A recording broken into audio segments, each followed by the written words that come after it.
Attorney General Anthony Brown, it is such a pleasure to be here with you this afternoon. Prince George's County Council, you are looking amazing. Thank you so much for being here. Thank you for all the work that you're doing on behalf of Prince Georgians. Also, Mayor Emmett Jordan from Greenbelt is here. City Manager is also here. Hello, wave up. There we go. Thank you both for being here. So a couple housekeeping notes for the press. Senators Van Hollen and Alsobrooks, unfortunately, are unable to be here this afternoon. They are a little bit busy in Washington, and that's where we need them. So the senators send their regrets. In just a moment, we'll be beginning. You'll have the Governor, Attorney General Brown, County Executive Braveboy, Congressman Hoyer, Congressman Glenn Ivey, and Senate President Bill Ferguson.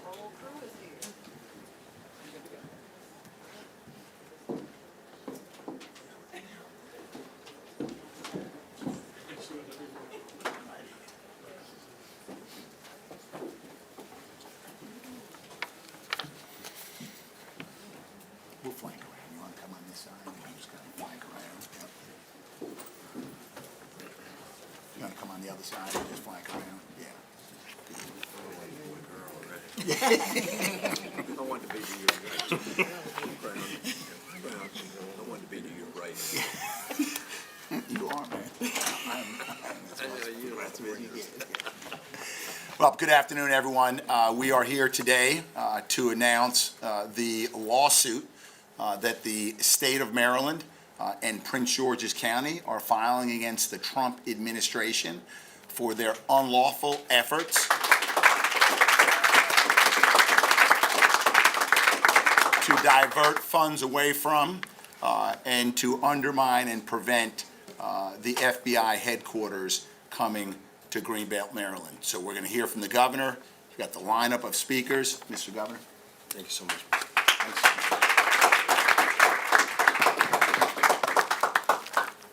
Thanks so much. Good afternoon, everybody.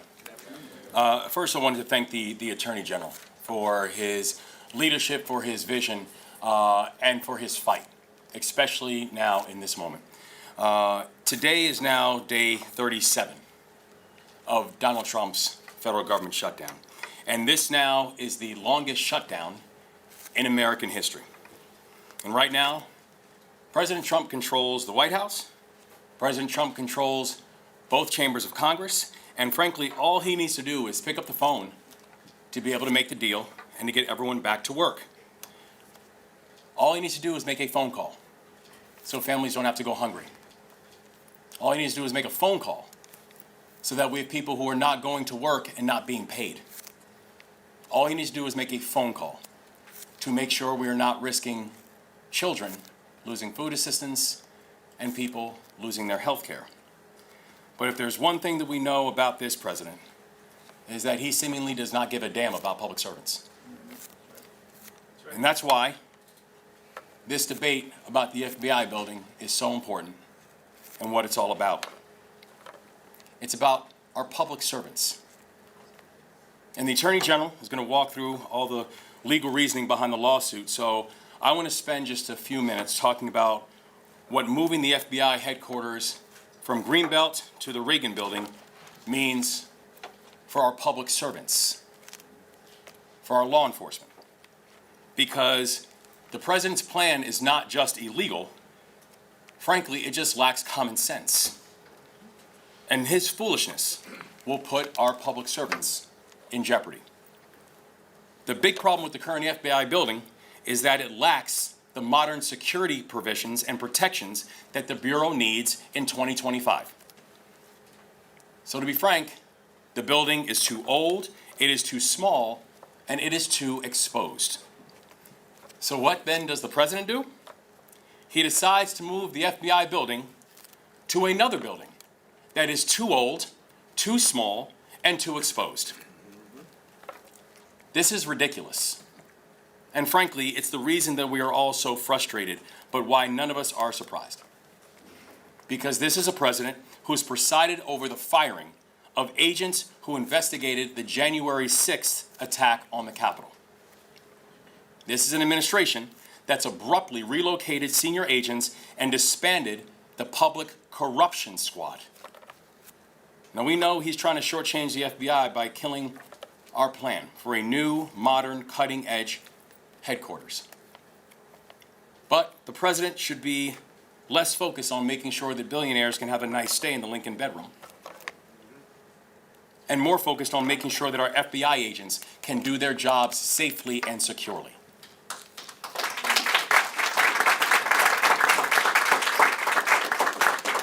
We are going to fight this thing with everything that we have. Maryland is going to fight this thing with everything that we have, because in Maryland, we do not bend the knee. And we stand up for our public servants. Greenbelt is the best home for the FBI, for their mission, for their agents, for their future. And it's the result of close analysis and a fair process. So if Donald Trump thinks that we are going to roll over when he tries to make life worse for our law enforcement, he better think twice, and we'll see him in court. I will now turn this back over to our extraordinary Attorney General. Thank you very much. Thank you very much, Governor. Look, I'm honored to stand here with Governor Moore, with County Executive Aisha Braveboy, and I want to thank you for hosting us here today, to stand here with Steny Hoyer, Congressman Hoyer, and Congressman Glenn Ivey, and the Senate President.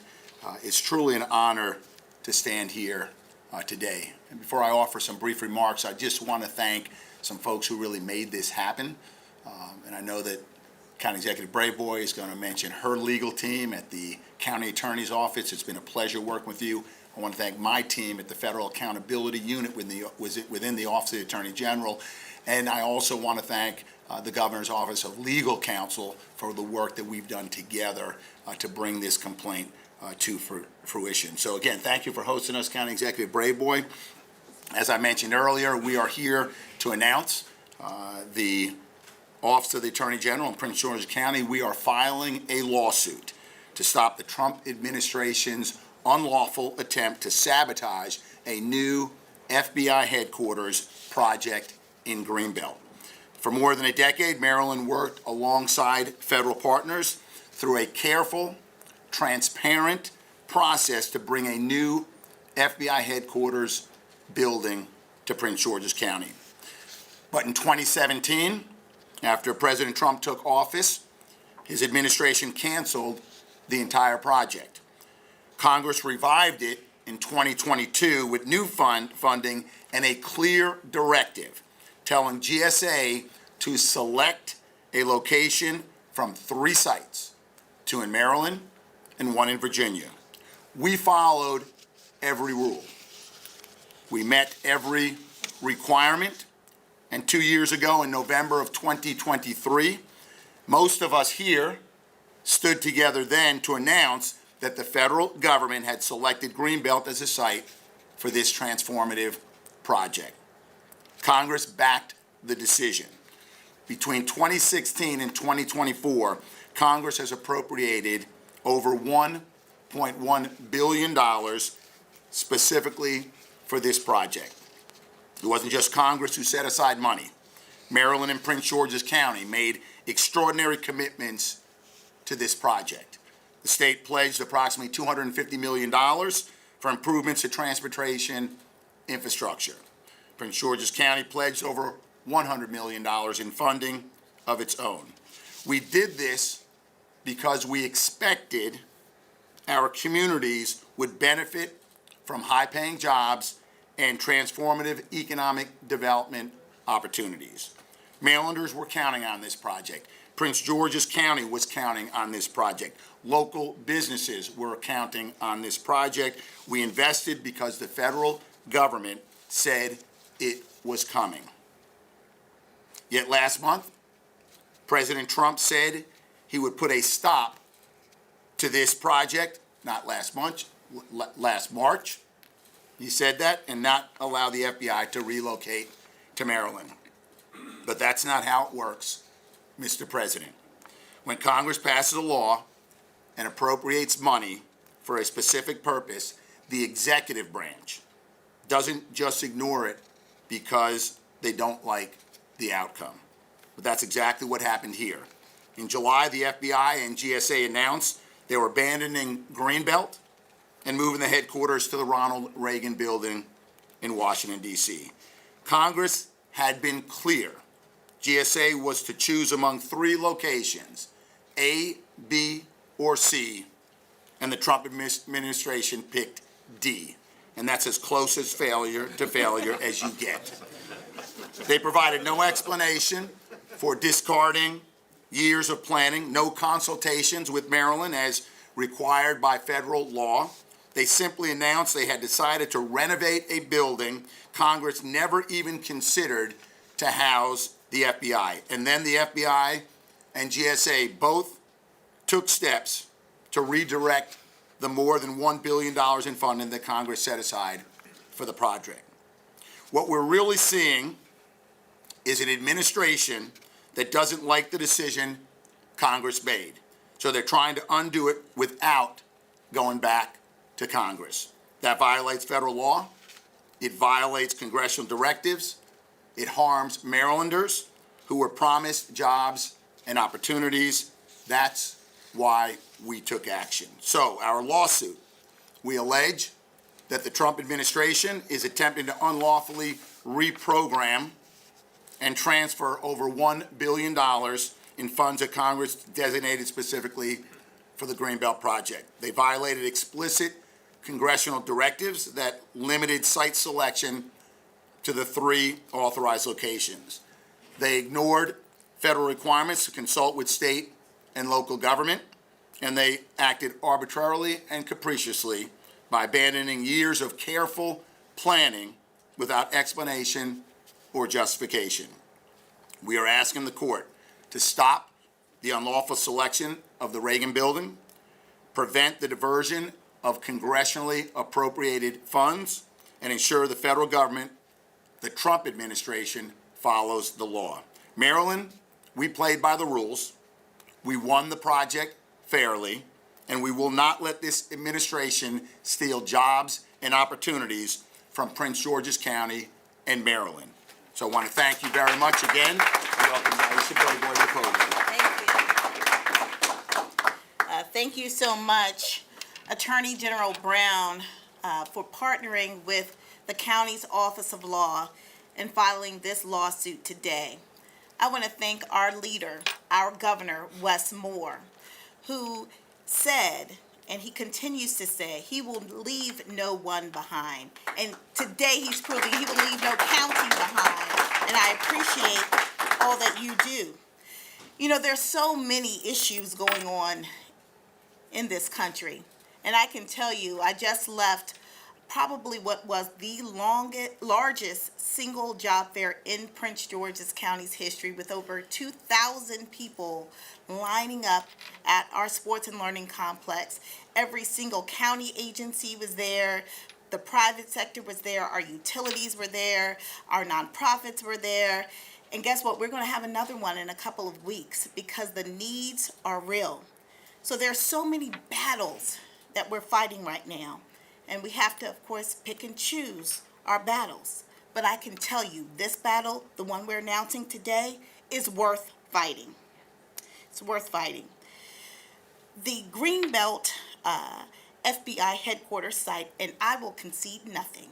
So this site will be the largest single economic development project in the history of Prince George's County.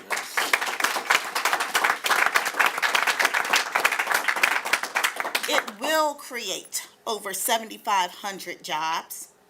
It will add roughly $4 billion in economic benefits to the state and the county.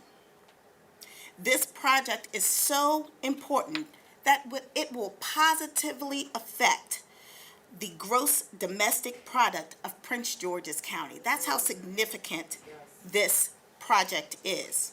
It doesn't get any bigger than this. And we're not going to give something up that is this important without a fight, especially when we won this fair and square. You know, today you see Team Prince George's, not just on this stage, but in the audience. I see the mayor of Greenbelt, which will be the future site of the FBI headquarters. I I see our county council led by our chair, Ed Burrows, here today. Strong. Your council members came out strong because we are all in this together. And I want to thank the members of my administration, led by my CAO, Maxine Bardwell. Thank you so much. Along with our county attorney, Anthony Jones. Thank you so much for your hard work. And my chief of staff, Latara Harris. As the Attorney General mentioned, we joined this lawsuit together. In our suit, we argued that the Trump administration, when the Trump administration announced that the FBI headquarters would not be located in Greenbelt, that was illegal. That it's illegal because Congress directed through the Consolidated Appropriations Acts of 2022 and 2023 that Congress directed, as the Attorney General mentioned, that the FBI should be located at one of three locations: Greenbelt and Landover, which were both in Prince George's County, or in Springfield, Virginia. After the selection of the Greenbelt site was made in 2023, the administration illegally decided to pick a location that had never even been contemplated by Congress. That decision, as was mentioned, was arbitrary and capricious. The entire state of Maryland is united in keeping the FBI in Prince George's County at its Greenbelt site. And I am grateful to be here today. You know, when other jurisdictions in this region have been able to benefit from the location of major agencies like NIH in Montgomery County, it spurred the growth of industries like life sciences and the pharmaceutical industry. When the Pentagon came to Northern Virginia, it ignited the growth of the defense contracting industry. And so here in Prince George's County, we have an opportunity to be the leader in cybersecurity for not just this nation, but the world. And we're not conceding, and we're not giving it up, because it's far too important for us. And by filing this lawsuit today, we are standing up and fighting for the economic future of Prince George's County, and we're standing for the rule of law. I would like to thank everyone who has been a part of this process for so many years. And I truly believe that as we continue to fight for our economic rights and our economic future, we will see the FBI located here in Prince George's County at a site that is absolutely perfect to protect those men and women who are protecting our country day in and day out. I can tell you, as the former state's attorney, I worked very closely, and in fact, in my last case that I prosecuted, my last homicide case that I prosecuted, we worked hand in hand with the FBI experts to analyze the evidence to secure a guilty conviction of someone who killed a teacher who served our students in the Greenbelt area. I think there's no more poignant case to point out the importance of the FBI to the future of Prince George's County than a case like that. We work hand in hand with our partners at the FBI, and we want them here. And we look forward to them making Prince George's County their home. Thank you. Oh, and now I will welcome a true warrior. Like, if you're in a fight, you want this guy to be with you. And that is our congressman, and my congressman, Congressman Hoyer. Yes.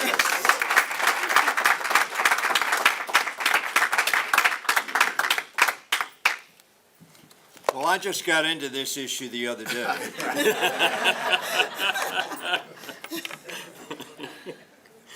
And before I talk about when I got into this issue, I want to talk about the fact that we need to open up the federal government of the people of the United States of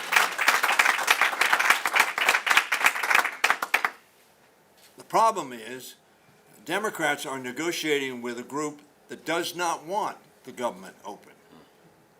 Just as Elon Musk with his chainsaw wanted to fire everybody. Russell Vogt, who is essentially the CFO of our country. He's called the OMB director, but he's the chief financial officer. He has said he wants the federal employees to be perceived as the villains.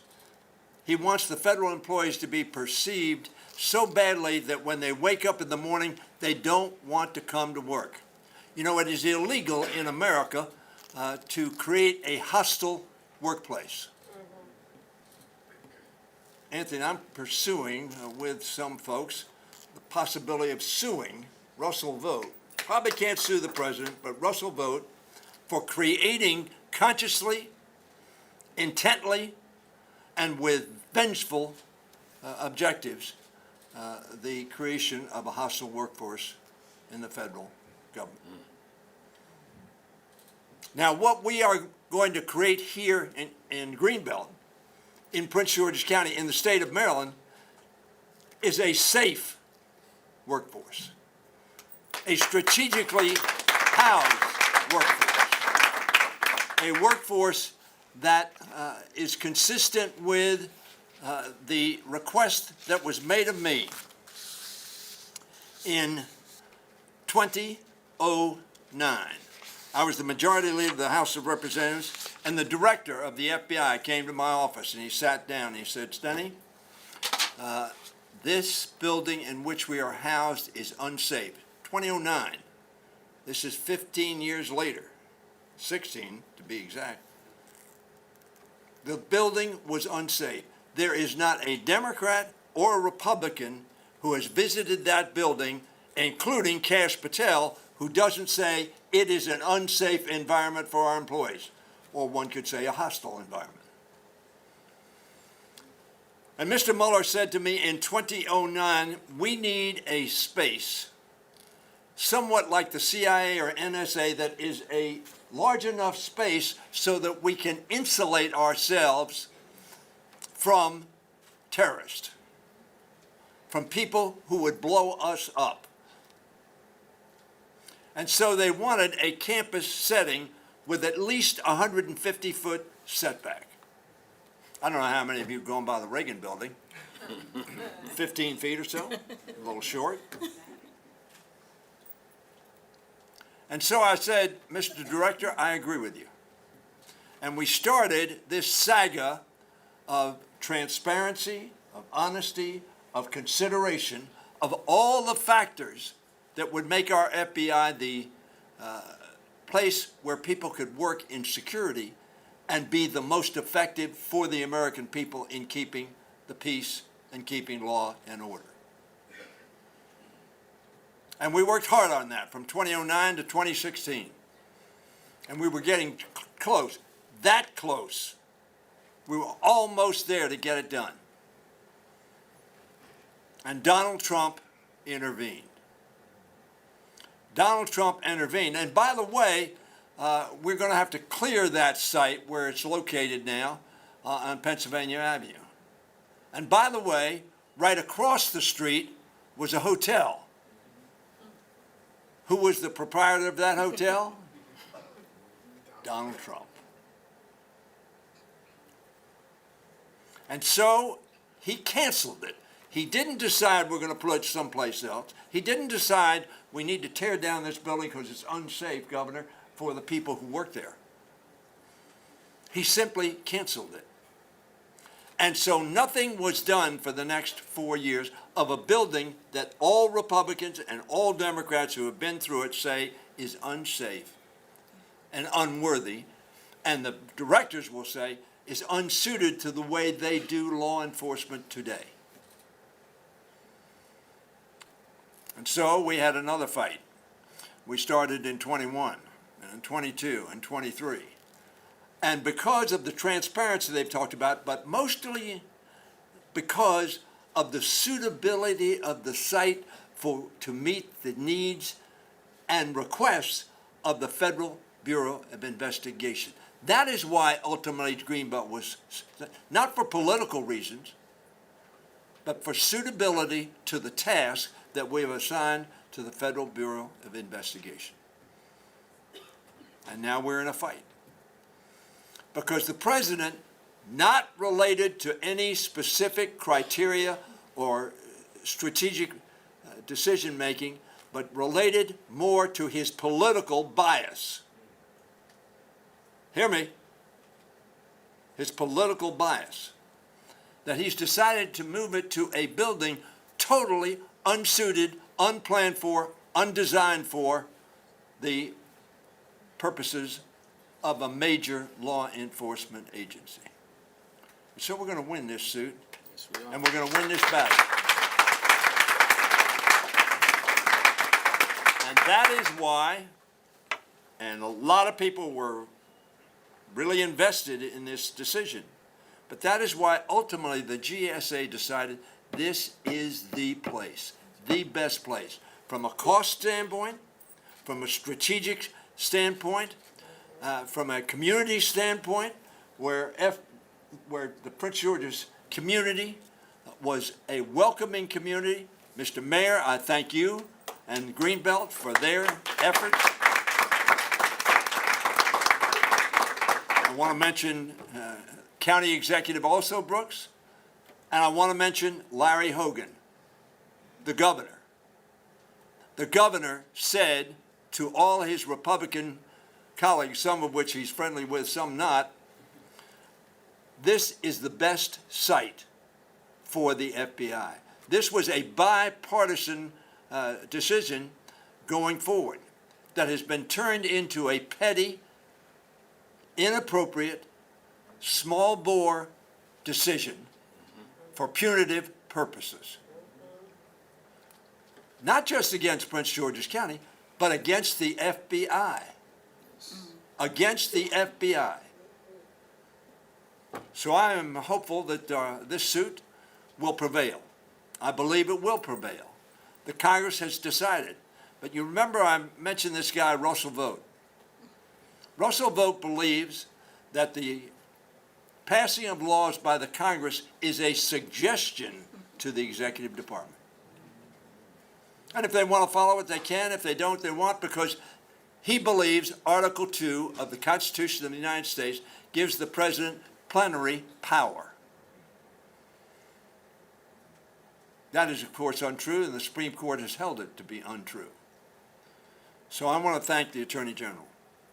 I want to thank Ben Cardin. I want to thank Ben Cardin, who was our senior United States Senator. I want to thank Angela, who fought so hard and worked with Hogan in getting the state to make commitments on this. We have stepped up to the plate. We are ready. We are the place it ought to be. And for every valid reason, ultimately, I believe the Congress and even the Executive Department will decide Greenbelt is the site where the Federal Bureau of Investigation ought to be placed.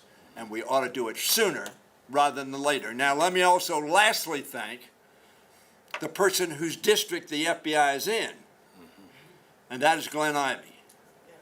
It was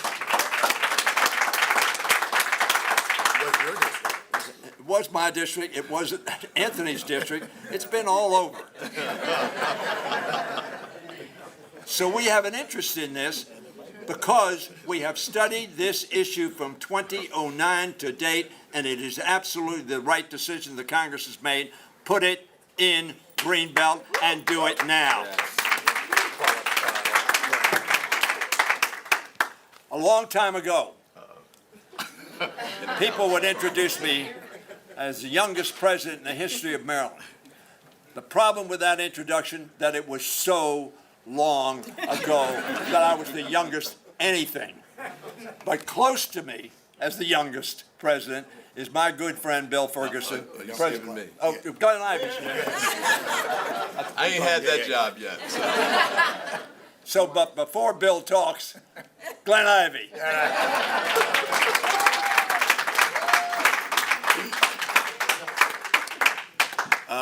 let's hear it for Steny Hoyer. I think he's,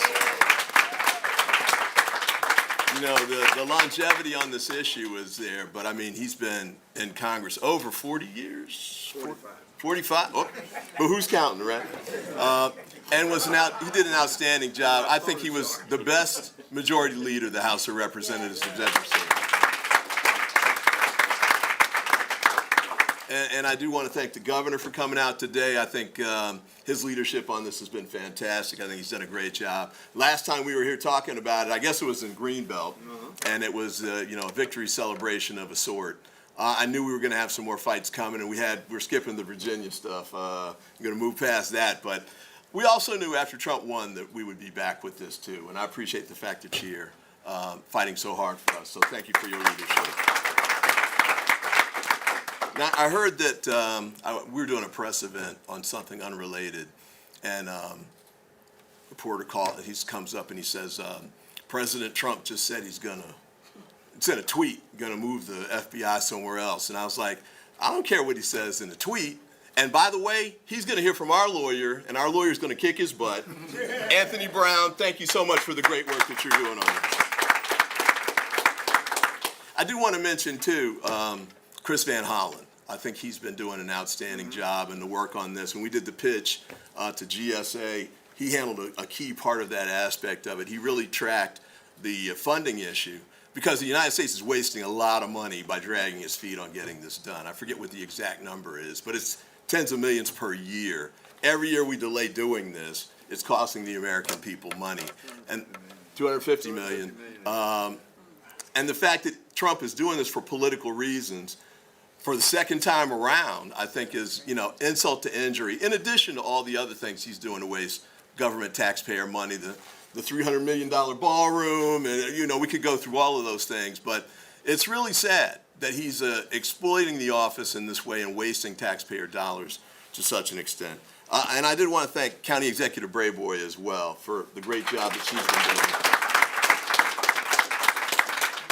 I'll reintroduce the Senate President in a moment. But I just want to say a couple things on this front. One is that we really did win this fair and square. I mean, it's really clear cut that this was the best site to be at. Now, just coincidentally, I was at another event this morning at a law firm where I had been representing a client that was trying to get the FBI headquarters to go somewhere else in Prince George's County. That was 10 years ago. 10 years ago. And they got wiped out, actually, after D.C. got disqualified, basically, because they didn't have a site that was appropriate. So the federal government already ruled that D.C. did not have a site that would work, yet here we are again. They're trying to force this back in there, even though it's clear that there's no site in the District of Columbia, according to the federal government itself, that could actually hold this site appropriately. We need a site that's going to be like the CIA headquarters. If you've ever been out there around, it's a perimeter area. That's NSA especially is just like that too. There's no place where you can do that in Washington, D.C. Greenbelt is the site. Greenbelt's where it should be. It's safest for the people who work for the FBI. It's the best place for the United States, and it's the best expenditure of the tax dollars. So I really think we'll win again on the merits. And then just briefly, too, there's a number of reasons that it was picked. There's one other additional reason. I think the county exec alluded to this, and that's cybersecurity. One of the things that we really have at that site that you don't have in other places is that we've got a strong nucleus for cybersecurity innovation right there. It's partly northern Prince George's County, but also in other parts of Maryland. But you've got NSA right there. You've got University of Maryland. It's doing a lot of great work with it. We've got where I think the future of these kind of crime-fighting issues are going to go. It's quantum computing. Everything's going to go to quantum computing. We have the best quantum computing company in America, IonQ. And the governor's taking big steps to keep them here, so I really appreciate that. But we've got all of the things that we need to have to make this work. It's the best site, and we need to make sure we keep it here in Greenbelt. Yes, for economic development. Yes, because it's the best site, but it's also the best place to go for the United States. I'll just end on this one point here. Slightly related, the attack on FBI agents, the revenge tour that the Trump administration, that President Trump is engaged in, asking for a list of all of the FBI agents who were involved in the January 6th investigations. Crazy stuff. And he's been forcing out, he and Patel, who is a piece of work in and of, is probably the worst FBI director the United States has ever had. He's more interested in flying out to Las Vegas to see his girlfriend than actually getting the job done here in the FBI. And it's such a critical time right now, too. We're facing all sorts of challenges from around the world and internally, too.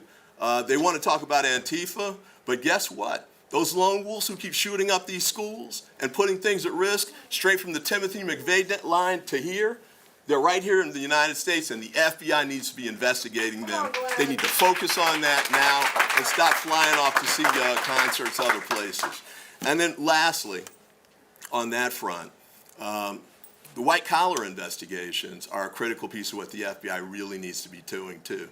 Now, I know why Donald Trump doesn't want to be doing that, because he'd be public enemy number 1, 2, 3, 4 through 10 if they really had a chance to focus on the $300 million, the $400 million jet, the $230 million he's trying to get from the all of that stuff that he's been doing, which is crazy and illegal, and that just scratches the surface. I won't even get to the cryptocurrency payments that he's been getting for people who have contracts here in the United States government, and he's taking millions of dollars in crypto, and all of a sudden their cases are disappearing at the SEC and the like. So we need him to focus on really doing the right job. We need him to focus on following the law, which he refuses to do overall. But you know what?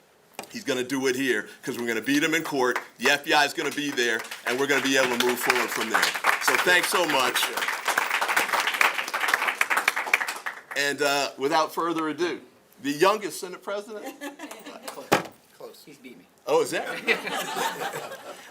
Senator William Ferguson. Thank you. Thank you, sir. Thank you. Good afternoon. On the afternoon of April 19th, 30 years ago in 1995, I came home. I was in 6th grade at the time, and I came home from school. I know. Why am I starting there?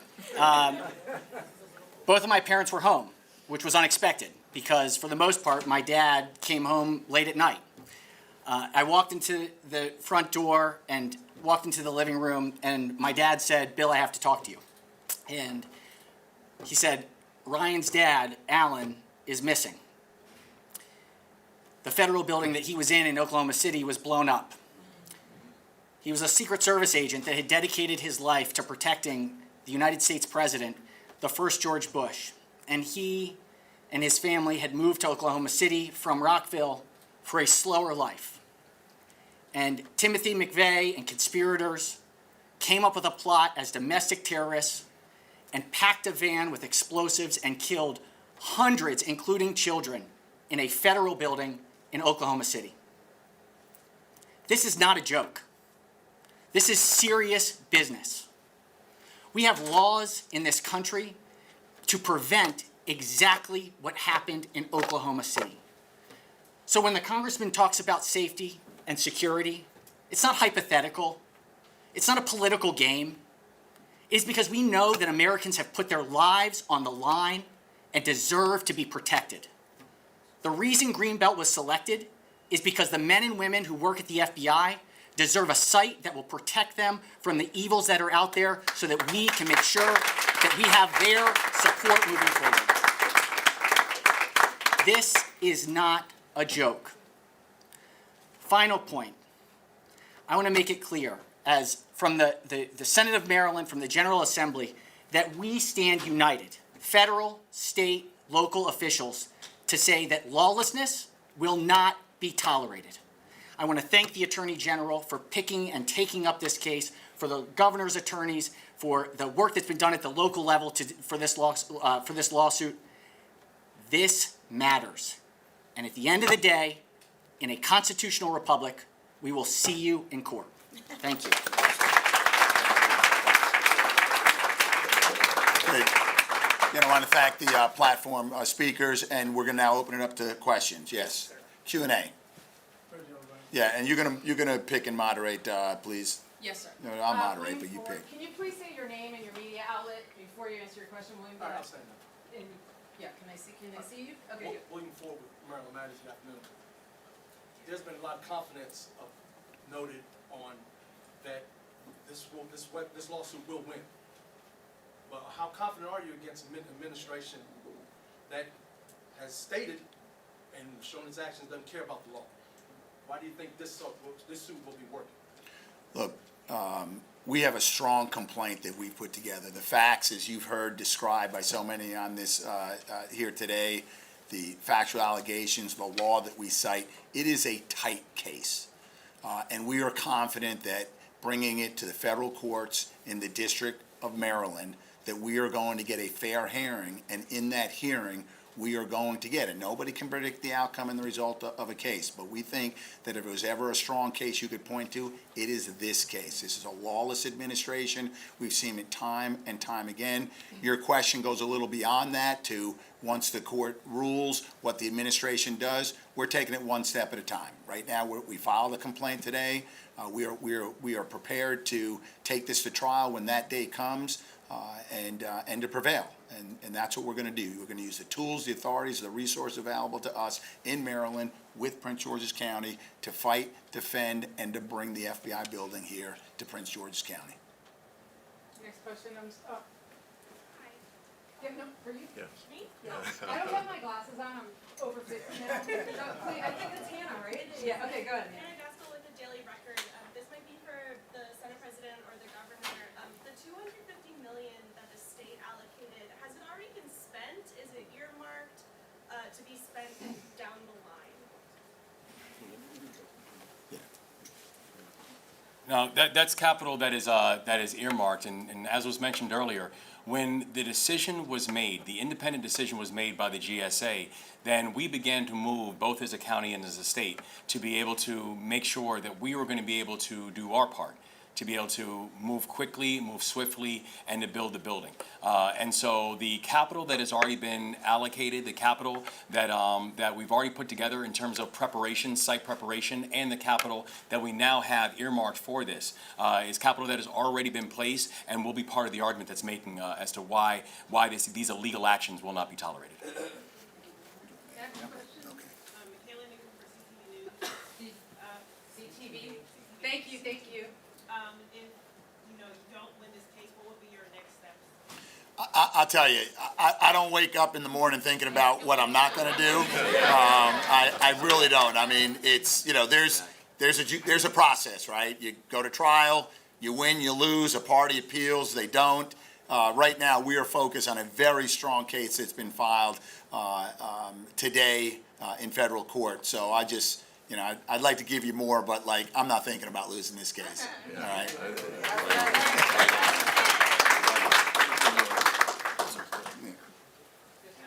Okay, just go ahead and say your name and outlet. No, I want to follow up. I'm sorry, I have my back to you, I'm sorry. Nobody on this dais is giving up.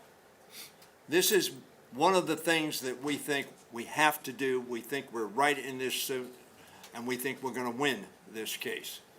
Then we think in America, no person is above the law, including the President of the United States.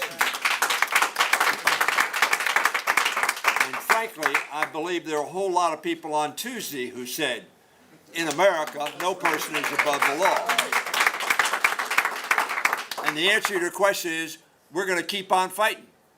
And we believe we're going to win. Why? Because it was the right decision for the right group at the right time. And we think ultimately, in a democracy, in the Congress, we will win this battle because we are correct on the facts and on the interests of the Federal Bureau of Investigation and national law enforcement. Thank you, Congressman. Okay. Yes, Lionel Donovan with the USA Knife. To the two-part question. First was to Governor Moore. This is not the first lawsuit the state of Maryland has brought against the Trump administration. I believe you've supported all the lawsuits that have come forward. You've made your stance on the Trump administration's actions very clear. The two have gone back and forth. We've now talked about redistricting, redrawing district lines here in Maryland. Something that members of your own party have questioned. Can you kind of talk about the need to, it seems like, take a more aggressive response to the Trump administration's actions. How is that something that you plan on convincing people as you go through the election? Well, I'm not trying to take an aggressive approach against the Trump administration. I'm trying to make sure that the law is followed. That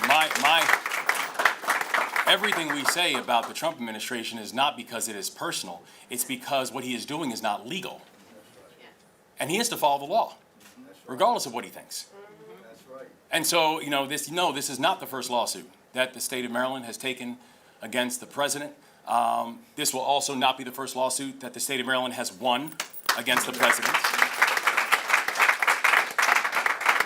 To include, by the way, last week when the President of the United States decided to use food as a weapon, when the President of the United States decided to use food for our children as a negotiating chip.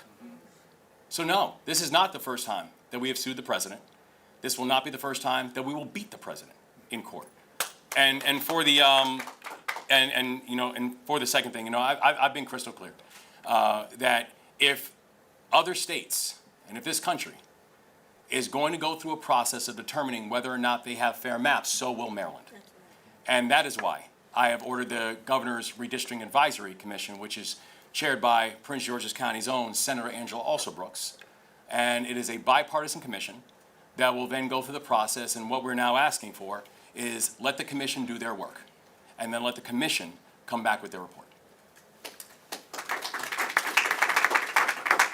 Next question, Brad Bell, and then, Darcy, yep, I'll get you after Brad. Brad.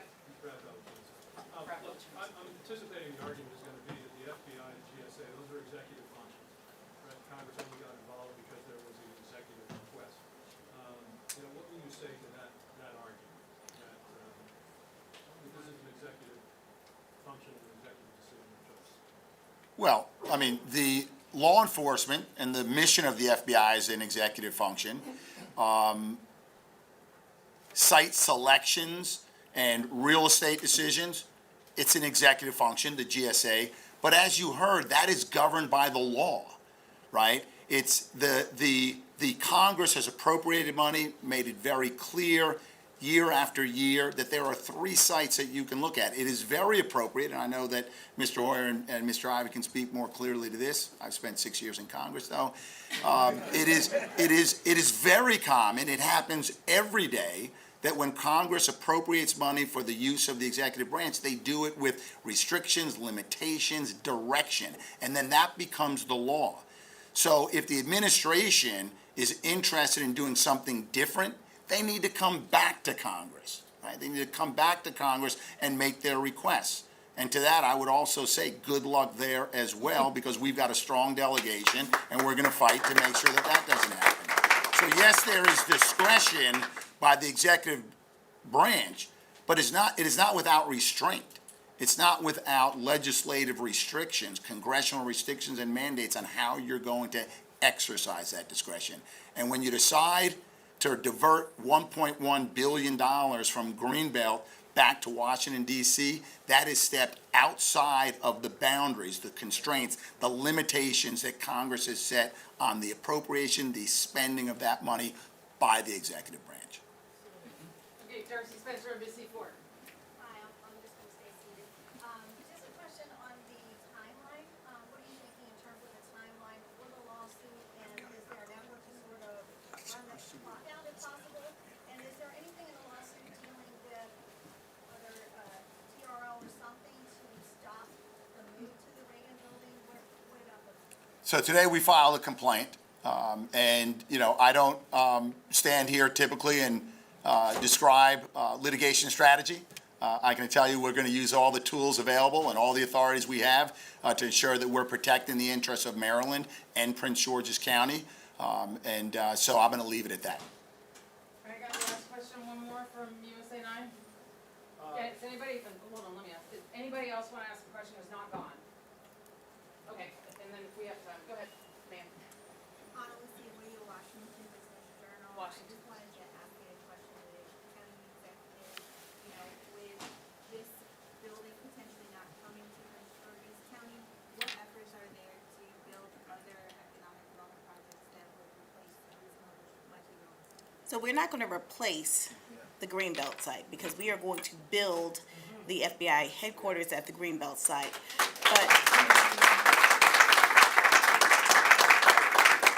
But we have a lot, and I am very excited because we'll be making some announcements relatively soon, but we have some exciting sites here in Prince George's County that will be activated, that will bring in tens of millions of dollars in economic impact here to Prince George's County. As you know, we are excited about the redevelopment of the 500-acre Six Flags site.